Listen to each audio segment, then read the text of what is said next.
के कंगनवा मैया चांदी के पायलिया हो कि छम छम बाजेला कि मैया मोरी छम छम बाजेला कि मैया मोरी चलाती डगरिया हो कि छम छम बाजेला कि मैया मोरी चलाती डगरिया हो कि छम छम बाजेला। गंगा जी के जलवा मैया कैसे के चढ़ाई हो कि गंगा जलवाना कि मैया मोरी गंगा जलवाना कि दिहली से माछली जुठाई हो कि गंगा जलवाना कि दिहली से माछली जुठाई हो कि गंगा जलवाना। सोने के कंगनवा मैया चांदी के पायलिया हो कि छम छम बाजेला कि मैया मोरी छम छम बाजेला कि मैया मोरी चलाती डगरिया हो कि छम छम बाजेला कि मैया मोरी चलाती डगरिया हो कि छम छम बाजेला।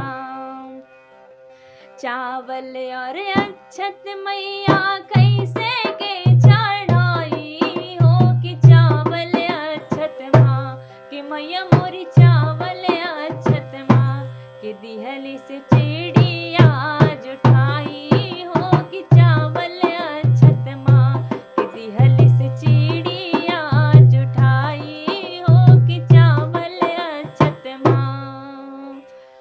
सोने के कंगनवा मैया चांदी के पायलिया हो कि छम छम बाजेला कि मैया मोरी छम छम बाजेला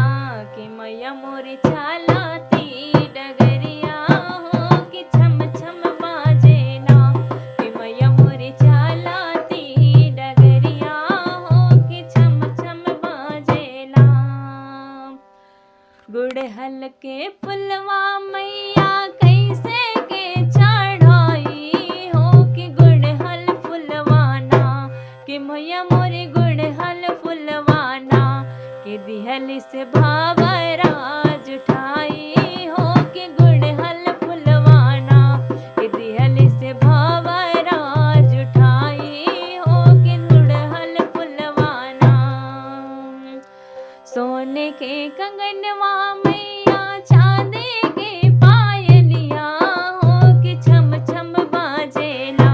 कि मैया मोरी छम छम बाजेला कि मैया मोरी चलाती डगरिया हो कि छम छम बाजेला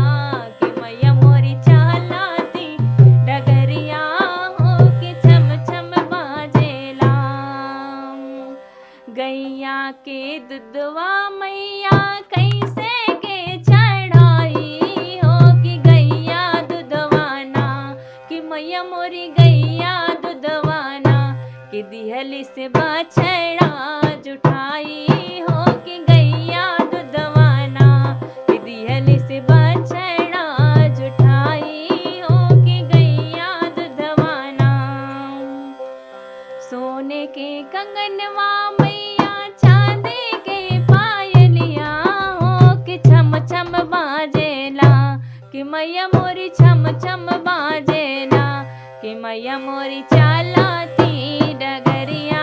हो कि छम छम बाजेला कि मैया मोरी चलाती डगरिया हो कि छम छम बाजेला। हलवा और पूड़ी मैया कैसे के चढ़ाई हो कि हलवा पूड़ी माँ कि मैया मोरी हलवा पूड़ी ना कि दिहली से चीटी के जुठाई हो कि हलवा पूड़ी ना कि दिहली से चीटी के